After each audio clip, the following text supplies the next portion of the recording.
ಎಲ್ರಿಗೂ ನಮಸ್ಕಾರ. ನಾನು ಕಲಾ. ಇವತ್ತಿನ ವಿಡಿಯೋದಲ್ಲಿ ವರಮಹಾಲಕ್ಷ್ಮಿ ತಾಯಿಗೆ ವಸುಂಧರಾ ಸ್ಟೈಲಲ್ಲಿ ಯಾವ ರೀತಿ ಸೀರೆನ ಉಡಿಸ್ಬೋದು ಅಂತಂದ್ಬಿಟ್ಟು ನಾನು ತುಂಬ ಸಿಂಪಲ್ಲಾಗಿ ಈ ವಿಡಿಯೋದಲ್ಲಿ ನಿಮ್ಮ ಜೊತೆ ಹಂಚ್ಕೊಂಡಿದ್ದೀನಿ.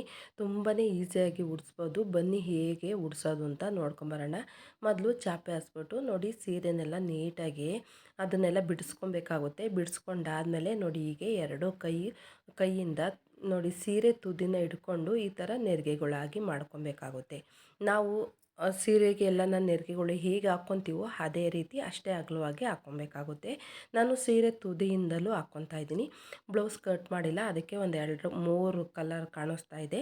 ಬ್ಲೌಸ್ ಕಟ್ ಮಾಡಲಿಲ್ಲ ಅಂತಂದರೆ ಒಂದು 2 ಕಲರ್ ಇದ್ದಿರೋದು ನೋಡಿ. ಈಗ ಎಲ್ಲನೂ ಜೋಡಿಸ್ಕೊಂಡಾದ್ಮೇಲೆ ನೆರಿಗೆಗಳ್ನೆಲ್ಲನ ಮಾಡ್ಕೊಂಡಾದ್ಮೇಲೆ ಈ ರೀತಿ ಒಂದು ಬಿಡದಾಗೆ ನೆರಿಗೆಗಳ್ನ ನೀಟಾಗಿ ಜೋಡಿಸ್ಕೊಬೇಕಾಗುತ್ತೆ.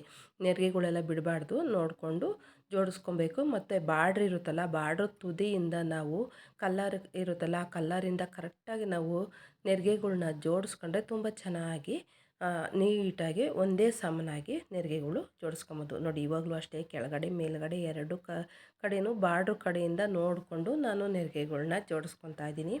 ಆ ಕಡೆ ಈ ಕಡೆ ಫಸ್ಟು ನೆರಿಗೆಗಳ್ನ ಜೋಡಿಸ್ಕೊಂಡಾದ್ಮೇಲೆ ಒಂದು ಕ್ಲಿಬ್ಬಿಂದ ಲಾಕ್ ಮಾಡ್ಕೊಂಡಾದ್ಮೇಲೆ ಮಧ್ಯದಲ್ಲಿ ಸೀರೆನ ಎಳೆದ್ಬಿಟ್ಟು ನೀಟಾಗಿ ಒಂದು ನೆರಿಗೆಗಳು ಬಿಡದ ಹಾಗೆ ನೋಡಿ ಈ ರೀತಿ ನೀಟಾಗಿ ಜೋಡಿಸ್ಕೊಂಡು ಮತ್ತು ಸೀರೆ ಕರೆಕ್ಟಾಗಿ ಒಂದೇ ಸಮನಾಗಿ ಕೂತಿದ್ದೀನ ಅಂತಂದ್ಬಿಟ್ಟು ಆ ಕಡೆ ಈ ಕಡೆ ಚೆಕ್ ಮಾಡ್ಕೊಂಡಾದ್ಮೇಲೆ ನಾವು ಮತ್ತೆ ಇನ್ನೊಂದು ಕ್ಲಿಪ್ಪನ್ನು ಸೇರಿಸ್ಕೊಬೇಕಾಗುತ್ತೆ.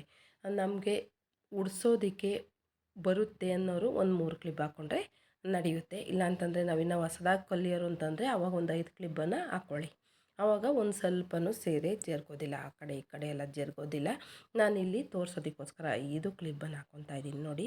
1 2 3 4 5 ಕ್ಲಿಪ್ ಹಾಕ್ಕೊಂಡಿದ್ದೀನಿ. ಇವಾಗ ಒಂದು ಕಡೆ ನೆರಿಗೆಗಳು ಮಾಡ್ಕೊಂಡಿದ್ದಾಯಿತು. ಅದೇ ರೀತಿ ಸೆರಗೂ ಅಷ್ಟೇ, ನಾವು ಎಷ್ಟು ಸೆರಗು ಹಾಕ್ಕೊತೀವೋ ಅಷ್ಟೇ ಉದ್ದ ಬಿಟ್ಕೊಬೇಕಾಗುತ್ತೆ. ಮತ್ತು ಇದು ಒಂದು ಸ್ವಲ್ಪ ಜಾಸ್ತಿನೇ ಬಿಟ್ಕೊಬೇಕು, ಯಾಕೆಂದರೆ 1.5 ಮಾರೋಷ್ಟು ನಾವು ಸೀರೆನ ಬಿಟ್ಕೊಬೇಕಾಗುತ್ತೆ. ಯಾಕೆಂದರೆ ವಸುಂಧರಾ ಸ್ಟೈಲಲ್ಲಿ ನಾವು ಇಲ್ಲಿ ಅಲಂಕಾರ ಮಾಡ್ತಾ ಇರೋದ್ರಿಂದ ದೇವಿಗೆ ಅಷ್ಟು ಬಿಟ್ಕೊಬೇಕಾಗುತ್ತೆ. ನಾವು ಒಂದು ಸ್ವಲ್ಪ ಸೆರಗನ್ನು ಜಾಸ್ತಿ ನಾವು ಡೈಲಿ ಎಷ್ಟು ಉದ್ದ ಬಿಟ್ಕೊತೀವೋ ಅದಕ್ಕಿಂತ ಇನ್ನೊಂದು 2 ಮೊಳನ ನಾವು ಸೀರೆ ಎಕ್ಸ್ಟ್ರಾ ಬಿಟ್ಕೊಂಡಿರಬೇಕಾಗುತ್ತೆ. ಏನಕ್ಕೆ ಅಂತಂದ್ಬಿಟ್ಟು ನಿಮಗೆ ಅಲಂಕಾರ ಮಾಡಿದಾಗ ಗೊತ್ತಾಗುತ್ತೆ ಅದು ಯಾವ ರೀತಿ ಇರುತ್ತೆ ಅಂತಂದ್ಬಿಟ್ಟು ನೋಡಿ. ಹೀಗೆ ನೆರಿಗೆಗಳು ಹಾಕ್ಕೊಂಡಾದ್ಮೇಲೆ ಸೆರಗಿಗೆ ನೆರಿಗೆಗಳು ಹಾಕ್ಕೊಂಡಾದ್ಮೇಲೆ ಒಂದು ಬಿಡದಾಗಿ ನೆರಿಗೆಗಳ್ನ ನೀಟಾಗಿ ಜೋಡಿಸ್ಕೊಂಡು ಒಂದು ಸಲ 2 ಸಲ ನೋಡ್ಕೊಳ್ಳಿ, ಚೆನ್ನಾಗಿ ಬರುತ್ತೆ. ಇಲ್ಲಿ ನಾನು ಒಂದು 8-9 ನೆರಿಗೆಗಳು ಸಣ್ಣದಾಗಿ ಹಾಕ್ಕೊಂಡಿದ್ದೀನಿ. ಯಾಕೆಂತಂದರೆ ಬಾರ್ಡ್ರ್ ಇರುತ್ತಲ್ಲ, ಆ ಬಾರ್ಡ್ರ್ ನೇರವಾಗಿ ನಾನು ಅಷ್ಟು ಇಲ್ಲಿ ನೆರಿಗೆಗಳ್ನ ಅಷ್ಟು ಮಾತ್ರ ತೊಗೊಂಡಿದ್ದೀನಿ. ಅದಕ್ಕೋಸ್ಕರ ಇಷ್ಟು ನೆರಿಗೆಗಳಾಗಿದೆ, ಒಂದು 8-9 ನೆರಿಗೆಗಳಾಗಿದ್ದಾವೆ. ಇದೇ ರೀತಿ ಎಲ್ಲನೂ ಅಷ್ಟೇ ಆ ಕಡೆ ಈ ಕಡೆ ನೆರಿಗೆಗಳ್ನ ಮಾಡ್ಕೊಬೇಕಾಗುತ್ತೆ. ಸೆರಗು ಮತ್ತು ಆ ಕಡೆ ನಾವು ಮಾಡ್ಕೊಂಡ್ವಲ್ಲ ಅದನ್ನೆಲ್ಲ ನೀಟಾಗಿ ನೋಡಿಕೊಂಡು ಮಾಡ್ಕೊಬೇಕಾಗುತ್ತೆ. ಒಂದೊಂದು ಸೀರೆಗಳು ಬೇಗ ನೆರಿಗೆಗಳು ಬರ್ತವೆ, ಇನ್ನೊಂದೊಂದು ಬರೋದಿಲ್ಲ, ನೋಡಿಕೊಂಡು ಮಾಡ್ಕೊಳ್ಳಿ. ಇವಾಗ ನೆರಿಗೆ ಮಾಡ್ಕೊಂಡಾದ್ಮೇಲೆ ಸೆರಗಿನ ನೆರಿಗೆನ ನಾವು ಫಸ್ಟು ನೆರಿಗೆ ಮಾಡ್ಕೊಂಡಿದ್ದೀವಲ್ಲ ಅದ್ರ ಮೇಲುಗಡೆ ನೋಡಿ ಈ ರೀತಿ ಒಂದೇ ಸಮನಾಗಿ ನೋಡಿ ಈ ಥರ ಹಾಕ್ಕೊಂಡು ಮಡಚಿಟ್ಕೊಂಡ್ರೆ ನಾವು ಹಬ್ಬದಲ್ಲಿ ಉಡಿಸೋದಕ್ಕೆ ಈಸಿ ಆಗುತ್ತೆ. ಒಂದು 2 ದಿವಸ 3 ದಿವಸ ಮುಂಚೆಗೆ ಮಾಡಿಟ್ಕೊಂಡ್ಬಿಟ್ರೆ ಹಬ್ಬದಲ್ಲಿ ನಮಗೆ ಮಾಡೋದಕ್ಕೆ ಈಸಿ ಆಗುತ್ತೆ. ನೋಡಿ ಸೆರಗಿನ ನೆರಿಗೆ ಮೇಲೆ ಹಾಕ್ಕೊಂಡು ನೋಡಿ ಈ ಥರ ಮಡಿಚ್ಕೊಂಡು ಇನ್ನೊಂದು ಸಲ ಮಡಿಚ್ಕೊಳ್ಳೋದು. ಟೋಟಲ್ 4 ಮಡಕೆ ಮಡ್ಕೊಂಡು ಇವಾಗ ಒಂದು ಉಲ್ಲನ್ ದಾರದಿಂದ ಕಟ್ಕೊಬೇಕಾಗುತ್ತೆ. ಇಲ್ಲಿ ನಾನು ಡೈರೆಕ್ಟ್ ಉಡ್ಸೋದ್ರಿಂದ ಹಾಗೇ ಕಟ್ಟಿಲ್ಲ, ಏನಿಲ್ಲ, ಹಾಗೇ ತೋರಿಸ್ತಾ ಇದ್ದೀನಿ. ಒಂದು ಹಲ್ಗೆ ಇಟ್ಕೊಂಬಿಟ್ಟು ಅವತ್ತು ಹಲ್ಗೆ ಇಟ್ಕೊಂಡಾದ್ಮೇಲೆ ನೀವು ಮಡಿ ಪಂಚೆನ ನೀವು ಹಾಸ್ಕೊಬೇಕಾಗುತ್ತೆ. ನಾನು ಇಲ್ಲಿ ಹಾಗೇ ಮಾಡ್ತಾಯಿದ್ದೀನಿ, ಯಾಕೆಂತಂದರೆ ನಾನು ಇಲ್ಲಿ ತೋರಿಸೋದಕ್ಕೋಸ್ಕರ ಹಾಗೇ ಮಾಡ್ತಾಯಿದ್ದೀನಿ. ಈಗ ದೇವಿಯ ಬಲಭಾಗ ಅಲ್ಲ ಎಡಭಾಗಕ್ಕೆ ಸೆರಗಿನ ನೆರಿಗೆನ ಹಾಕ್ಕೊಂಡು ನೋಡಿ ಒಂದು ತಪ್ಪಲೆ ಇಟ್ಕೊಂಡಿದ್ದೀನಲ್ಲ, ಆ ತಪ್ಪಲೆ ತುಂಬ ಅಕ್ಕಿನ ಹಾಕ್ಕೊಂಡಿದ್ದೀನಿ, ಒಂದು 3/4 ಭಾಗ. ಈಗ ಒಂದು 3/4 ಭಾಗ ಸೀರೆನ 3/4 ಭಾಗಕ್ಕಿಂತ ಒಂದು ಸ್ವಲ್ಪ ಕಡಿಮೆ ಸೀರೆನ ನಮಗೆ ಎಷ್ಟು ಉದ್ದ ಬೇಕೋ ದೇವಿಗೆ ಅಷ್ಟು ಉದ್ದನ ಹಾಕ್ಬಿಟ್ಟು ಇವಾಗ ಒಂದು ದಾರದಿಂದ ಕಟ್ಕೊತಾ ಇದ್ದೀನಿ. ಮೇಲುಗಡೆ ದಾರನೂ ಮೇಲುಗಡೆ ಸೀರೆನ ಹಾಕಿದ್ದೀವನ್ನಲ್ಲ ಅದನ್ನು ಲಾಕ್ ಮಾಡಬೇಡಿ. ಈಗ ನೋಡಿಕೊಂಡು ಅದನ್ನು ಹಾಗೆ ಬಿಟ್ಬಿಟ್ಟು ನೀವು ಕಟ್ಕೊಬೇಕಾಗುತ್ತೆ ಕಂಠಕ್ಕೆ, ಈ ತಪ್ಪಲೆ ಕಂಠಕ್ಕೆ ಕಟ್ಕೊಬೇಕಾಗುತ್ತೆ. ಅದಾದಮೇಲೆ ನಾವು ನೋಡ್ಕೊಬೇಕಾಗುತ್ತೆ. ಇವಾಗ ಕ್ಲಿಪ್ಪೆಲ್ಲ ತೆಗಿತಾ ಇದ್ದೀನಿ. ತೆಗೆದ್ಬಿಟ್ಟು ಜೋಡಿಸ್ಕೊತೀನಿ ನೆರಿಗೆನ. ಮೊದಲೇ ಜೋಡಿಸ್ಕೊಂಡ್ರೂ ಆಗುತ್ತೆ, ನಾವು ಆಮೇಲೆ ಜೋಡಿಸ್ಕೊಂಡ್ರೂ ನಡೆಯುತ್ತೆ. ಈಗ ತಪ್ಪಲೆ ಅಥವಾ ಕಳಸದ ಬಿಂದಿಗೆ ಇರುತ್ತಲ್ವ, ಕಳಸದ ಬಿಂದಿಗೆಯ ಸುತ್ತಲೂ ನಾವು ನೆರಿಗೆಗಳ್ನ ಬರುವ ಹಾಗೆ ನೋಡ್ಕೊಬೇಕಾಗುತ್ತೆ. ನೋಡಿ ಈ ರೀತಿ ಹರಡ್ಕೊಬೇಕು. ನೋಡಿ ಮೇಲುಗಡೆ ಇರೋದು ನೆರಿಗೆ ಇದೆಯಲ್ವ, ಆ ನೆರಿಗೆನ ನಾನು ಕಟ್ಕೊಂಡಿಲ್ಲೋದಕ್ಕೆ ನೋಡಿ ಈ ರೀತಿ ನಾವು ತೊಗೊಬೋದು.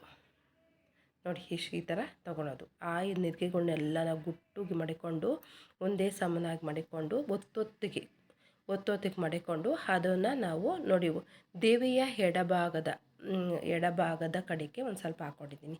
ಮಧ್ಯಭಾಗದಿಂದ ಒಂದು ಸ್ವಲ್ಪ ಆ ಕಡೆಗೆ ಹಾಕ್ಕೊಬೇಕಾಗುತ್ತೆ ಎಡಭಾಗಕ್ಕೆ. ನೋಡಿ ಈಗ ಹಾಕ್ಕೊಂಡು ನೆರಿಗೆಗಳ್ನೆಲ್ಲ ಜೋಡಿಸ್ಕೊಬೇಕು. ನೋಡಿ ಈ ಥರ ಜೋಡಿಸ್ಕೊಂಡು ಇವಾಗ ಕಾಲಿಗೆ ಸುತ್ತಬೇಕಾದ್ರೆ ನಾವು ಆ ನೆರಿಗೆಗಳ್ನೇ ಸುತ್ತಬೇಕಾಗುತ್ತೆ. ನೋಡಿ ಯಾವ ರೀತಿ ಹಾಕಿದ್ದೀನಿ ಅಂತಂದ್ಬಿಟ್ಟು ಎಡಭಾಗಕ್ಕೆ ಹಾಕ್ಕೊಂಡಿದ್ದೀನಿ. ಆದಷ್ಟು ಮಧ್ಯಭಾಗದಿಂದ ಒಂದು ಸ್ವಲ್ಪ ಮಾತ್ರ ಎಡಭಾಗಕ್ಕೆ ಸೇರಿಸ್ಕೊಂಡಿದ್ದೀನಿ. ಫುಲ್ಲು ಹಿಂದಕ್ಕೆ ಹಾಕ್ಕೊಂಡಿಲ್ಲ ನೆರಿಗೆಗಳ್ನ. ನೋಡಿ ಈ ರೀತಿ ಹಾಕ್ಕೊಳ್ಳೋದು. ಮೇಲ್ಭಾಗದಲ್ಲಿ ನೆರಿಗೆಗಳೆಲ್ಲ ಇದ್ದಾವಲ್ಲ ಅದನ್ನು ನಾವು ಲಾಕ್ ಮಾಡ್ಕೊಂಡಿಲ್ಲ. ನಾನು ಬಿಂದಿಗೆಯ ಕಟ್ಟಿದ್ದೀನಲ್ವ, ಅದಕ್ಕೆ ಲಾಕ್ ಮಾಡ್ಕೊಂಡಿಲ್ಲ. ನೋಡಿ ಇವಾಗ ಕಾಲನ್ನು ಇಟ್ಬಿಟ್ಟು ಆ ನೆರಿಗೆಗಳ್ನೆಲ್ಲ ಮತ್ತೆ ಇನ್ನೊಂದು ಸಲ ಜೋಡಿಸ್ಕೊಂಡು ಅದನ್ನೆಲ್ಲ ನೀಟಾಗಿ ಈ ಥರ ಜೋಡಿಸ್ಕೊಂಡು ಕಾಲಿನ ಸುತ್ತ ನೋಡಿ ಈ ರೀತಿ ಸುತ್ತಬಿಟ್ಟು ಲಾಕ್ ಮಾಡಬೇಕಾಗುತ್ತೆ. ನೋಡಿ ಇಷ್ಟೇ ಸಿಂಪಲ್ಲು, ತುಂಬ ಚೆನ್ನಾಗಿ ಕಾಣಿಸ್ತಾಳೆ. ಬೇಗನೆ ಉಡಿಸ್ಬೋದು. ಈ ಥರ ಉಡ್ಸೋಕ್ಕೋದ್ರೆ ತುಂಬಾ ನೀಟಾಗಿ ಮತ್ತು ಬೇಗನೆ ಉಡಿಸ್ಬೋದು. ಅಷ್ಟು ಚೆನ್ನಾಗಿ ಅಲಂಕಾರಿತವಾಗಿ ಮತ್ತು ಟೆಂಪಲಲ್ಲೆಲ್ಲ ಉಡಿಸ್ತಾರಲ್ವ, ಅದೇ ರೀತಿ ಇರುತ್ತೆ. ನೋಡಿಕೊಂಡು ನೋಡಿ ಈ ರೀತಿ ಸುತ್ತ ಆದಮೇಲೆ ಇವಾಗ ದೇವಿಯ ಮೇಲ್ಭಾಗನ ರೆಡಿ ಮಾಡ್ಕೊಂಡಿದ್ದೀವಲ್ಲ, ಅದನ್ನು ಬ್ಲೌಸ್ ಪೀಸಿಂದ ಒಂದು ಬಿಂದಿಗೆ ಕಳಸದ ಬಿಂದಿಗೆಗೆ ರೆಡಿ ಮಾಡಿಕೊಂಡು ನಾವು ಆಮೇಲೆ ಕಳಸದ ಬಿಂದಿಗೆನ ಅದ್ರ ಒಂದು ತಪ್ಪಲೆ ಇದೆಯಲ್ಲ ಆ ತಪ್ಪಲೆ ಮೇಲೆ ಇಟ್ಕೊಬೇಕಾಗುತ್ತೆ. ಈಗ ಸೆರಗನ ತೆಗೆದ್ಬಿಟ್ಟು ದೇವಿಯ ಎಡಭಾಗದ ಭುಜಕ್ಕೆ ಹಾಕ್ಕೊಬೇಕಾಗುತ್ತೆ. ಸೆರಗು ಹಿಂದಕ್ಕೆ ಜಾಸ್ತಿ ಬಿಡೋಕ್ಕೆ ಹೋಗಬೇಡಿ, ಒಂದು ಸ್ವಲ್ಪ ಎಷ್ಟು ಬೇಕೋ ಅಷ್ಟು ಬಿಟ್ಕೊಳ್ಳಿ. ಏಕೆಂದರೆ ಆ ಕಡೆ ಈ ಕಡೆ ಏನೂ ಸೆರಗು ನಾನು ಕಾಣೋದಕ್ಕೆ ಹಾಕಿಲ್ಲ, ಹಾಗಾಗಿ ಅದೇ ಥರನೇ ಹಾಕಿರೋದು. ನೋಡಿ ನಾನು ಇಲ್ಲಿ ಸೊಂಟಕ್ಕೆ ಡಾಬು ಮತ್ತು ಇಲ್ಲಿ ನೆರಿಗೆ ಇದೆಯಲ್ಲ, ಆ ಸೆರಗಿನ ನೆರಿಗೆನ ಜೋಡಿಸೋದು ತೋರ್ಸೋಕ್ಕಾಗಿಲ್ಲ. ಯಾಕೆಂತಂದರೆ ಅದು ರೆಕಾರ್ಡ್ ಆಗಿಲ್ಲ, ಅದಕ್ಕೋಸ್ಕರ ಆಗಿಲ್ಲ.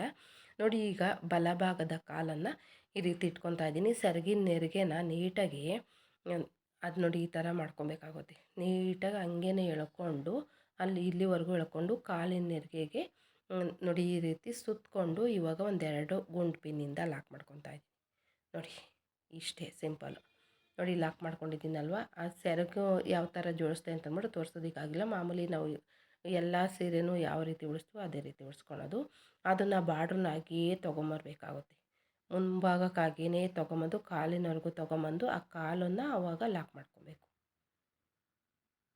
ಒಂದು ಪಿನ್ ಆಗಿರ್ಬೋದು, ಗುಂಡು ಪಿನ್ ಆಗಿರ್ಬೋದು. ಇವತ್ತು ನಾನು ಗುಂಡು ಪಿನ್ನಿಂದ ಲಾಕ್ ಮಾಡ್ಕೊಂಡಿದ್ದೀನಿ. ಹಬ್ಬದ ದಿವಸ ನಾವು ಬಟ್ಟೆ ಪಿನ್ನನ್ನು ಉಪಯೋಗಿಸ್ಕೊಂಡು ಲಾಕ್ ಮಾಡಬೇಕಾಗುತ್ತೆ. ನೋಡಿ ದೇವಿ ಹೇಗೆ ಕಾಣಿಸ್ತಾ ಇದ್ದಾಳೆ ಅಂದರೆ, ದೇವಸ್ಥಾನದಲ್ಲೆಲ್ಲ ಟೆಂಪಲಲ್ಲೆಲ್ಲ ಯಾವ ರೀತಿ ಕಾಣಿಸ್ತಾಳೋ ಅದೇ ರೀತಿ ಕಾಣಿಸ್ತಾ ಇದ್ದಾಳೆ. ವಸುಂಧರ ಸ್ಟೈಲು ಅಲಂಕಾರನ ನೋಡಿ ಈ ರೀತಿ ತುಂಬ ಸಿಂಪಲಾಗಿ ಮಾಡ್ಕೊಬೋದು.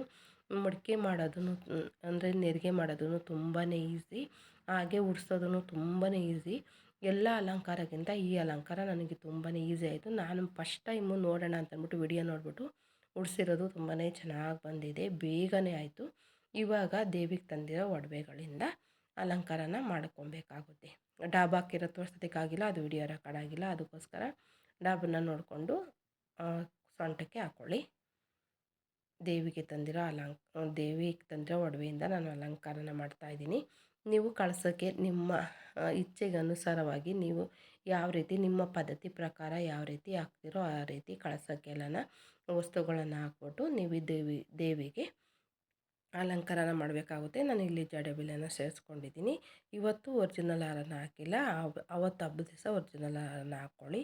ನಾನು ಇಲ್ಲಿ ಅಲಂಕಾರ ಮಾಡೋದಕ್ಕೋಸ್ಕರ ಪ್ಲಾಸ್ಟಿಕ್ ಹಾರನ ಉಪಯೋಗ ಮಾಡಿದ್ದೀನಿ. ನೋಡಿದ್ರಲ್ಲ ಫ್ರೆಂಡ್ಸ್, ಎಷ್ಟು ಸಿಂಪಲ್ಲಾಗಿ ಹಾಗೆ ತುಂಬ ಬ್ಯೂಟಿಫುಲ್ಲಾಗಿ ವರಮಹಾಲಕ್ಷ್ಮಿನ ಯಾವ ರೀತಿ ಅಲಂಕಾರ ಮಾಡ್ಬೋದು ಅಂತ ಅಂದ್ಬಿಟ್ಟು ಆದಷ್ಟು ಸಾಧ್ಯವಾದಷ್ಟು ಈಸಿಯಾಗಿ ನಾನು ತೋರಿಸಿದ್ದೀನಿ. ಈ ವಿಡಿಯೋ ನಿಮ್ಮೆಲ್ಲರಿಗೂ ಇಷ್ಟ ಆಗಿದೆ ಅಂತ ನಾನು ತಿಳ್ಕೊತಾ ಇದ್ದೀನಿ. ಇಷ್ಟ ಆಗಿದ್ದರೆ ಕಲಾ TV ಕನ್ನಡ ಚಾನಲು ಹಾಗೆ ಮಾಗಡಿ ಚಾನಲ್ನ ಸಬ್ಸ್ಕ್ರೈಬ್ ಮಾಡಿ ನನಗೆ ಸಪೋರ್ಟ್ ಮಾಡಿ. ಹಾಗೆ ಇಷ್ಟೊತ್ತು ನೀವು ವಿಡಿಯೋ ನೋಡಿದ್ದಕ್ಕೆ ನಾನು ತುಂಬ ಹೃದಯದ ಧನ್ಯವಾದನ ಅರ್ಪಿಸ್ತಾ ಇದ್ದೀನಿ. ಈ ವಿಡಿಯೋ ಇಷ್ಟ ಆಗಿದ್ದರೆ ದಯವಿಟ್ಟು ಲೈಕು, ಶೇರು, ಕಮೆಂಟ್ ಮಾಡಿ. ನಿಮ್ಗೆ ಗೊತ್ತಿರೋರಿಗೆ ಈ ವರಮಹಾಲಕ್ಷ್ಮಿನ ಅಲಂಕಾರ ಮಾಡ್ತಾರಲ್ಲ, ದೇವಿಗೆ ಸೀರೆ ಉಡಿಸ್ತಾರಲ್ಲ, ಅವರಿಗೆ ಈ ವಿಡಿಯೋನ ಶೇರ್ ಮಾಡಿ. ಮತ್ತೊಂದು ಹೊಸ ವಿಡಿಯೋದೊಂದಿಗೆ ನೀವು ಭೇಟಿಯಾಗೋಣ. ಅಲ್ಲಿವರೆಗೂ ಧನ್ಯವಾದಗಳು. Thank you friends, thank you.